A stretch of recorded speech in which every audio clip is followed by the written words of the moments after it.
Am I wired into the camera too? You are wired up. Okay. So don't go to the bathroom with that thing. Okay. I'll wait for a question then. Well, go ahead. Well, I sit better these days than I stand. But, well, this is the book that this paper printed on my retirement back in 1985. Picture on the front of the Air Canada plane on fire at the Greater Cincinnati Airport. And as it says here, that happened back in 1983. Then throughout the books are some early pictures, like the picture of Coney Island when it shut down, picture of the old library downtown, a picture that I took at a parade back in 1947. Here is the polio vaccine that was being administered on that polio Sunday back in 1962. Albert I looked for Sabin. that picture yesterday, and I couldn't find it. But I didn't know what you called it, so I didn't know what to find. Yeah. And that's probably one of my earliest pictures here of an Iceman Cometh. That was taken down at the old Post building, which was at Post Square in Elm, right now where the convention center now sits. And early pictures of them.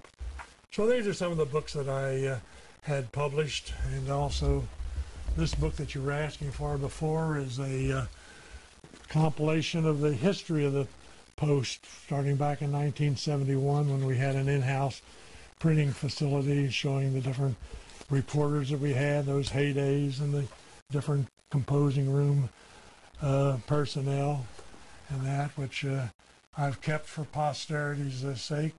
Of course, my time goes back to what we call the hot type days, when type was set by the linotype machine and then put into a metal chase and made into a printed page. Now everything is digital, done on television. That also a recent book here by Arcadia Publishing, the Cincinnati Bengals history. I was aboard when the franchise was formed, when it was pled for, rather, back in 1966, in the weekend before the third Super Bowl game in Miami, Florida. And by 1968, why Paul Brown and some others had gained the franchise. Here was a big sign they put up down in Florida, our Dome Stadium in Cincinnati. Dome Stadium never did come at Cincinnati. And other early pictures here of the Cincinnati Bengals. Where did they play first? They did. Played at Nippert Stadium starting in 1968, and they played for 2 seasons there until the Riverfront Stadium was completed.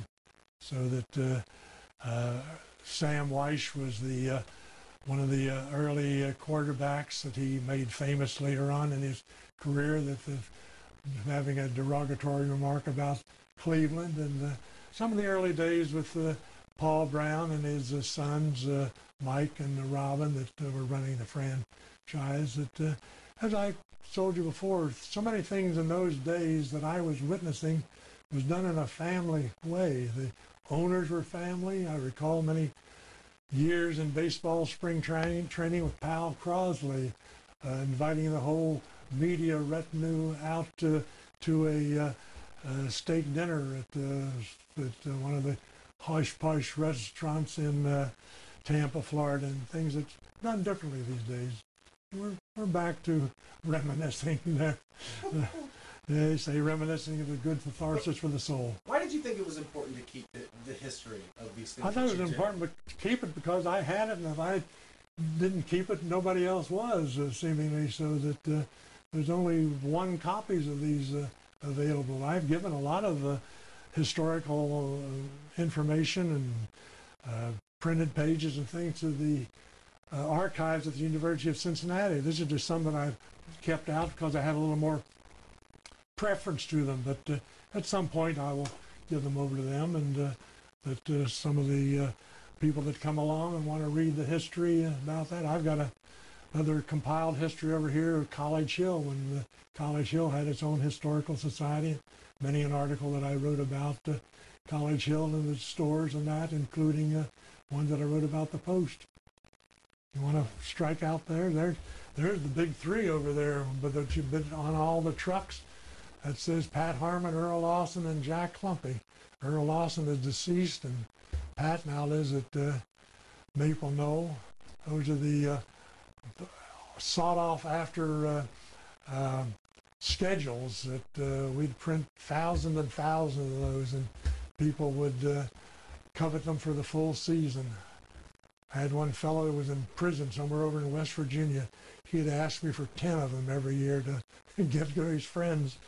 But that was in that period of time from about 58 to 61. And you're looking at the early pictures there that I took of Pete Rose, and the last one that I took of Pete Rose. Which was a big one. Yeah. Did this picture get a lot of play throughout the country? Yeah, it got to play throughout the world. one of the first pictures that appeared worldwide. As I say, I took it from the center field position using a Nikon camera with an 800 millimeter lens and a. So you really seem to have developed so much from the lens. Yeah. Maybe as a photojournalist, you would have documented that. Yeah. Oh, I haven't had so much fun since they gave me a raise from $18 to $24. A day? No, a week. I was getting the $18 when I was a copy boy, and I became a reporter. I got $24 for a week. When I was teaching school, I've taught a year at school for $1,600.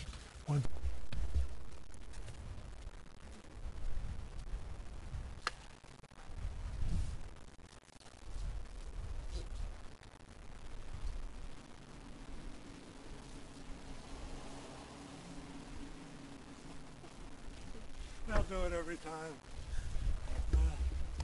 It's one of the last times you're going to pick that up. I recall. You hear me? No, sir. So you remember you got something on the Oh, roof? yes, I know that's there. Yeah, You better handle it. you'd with have better my care. hide, wouldn't you? You better handle it with better care. I'll take it back from you. No, it's sitting there for now. It's going with us. Oh, yeah, Yeah, okay, thank you. I'll grab that. Thank The you. lights on? Thank you.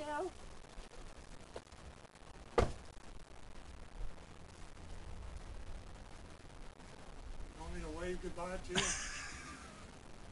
I'm just shooting you, do whatever you do. I'll keep my cheeks closed so you can't read my lips. See what you really think? You're welcome. Thank you. I don't want to burn up all that current. We had a power outage here last night. All of our clocks were on. I haven't got around to resetting them. Fantastic. Well, thank you, sir. You're welcome. Did I give you as good of a show as Dick did? Better.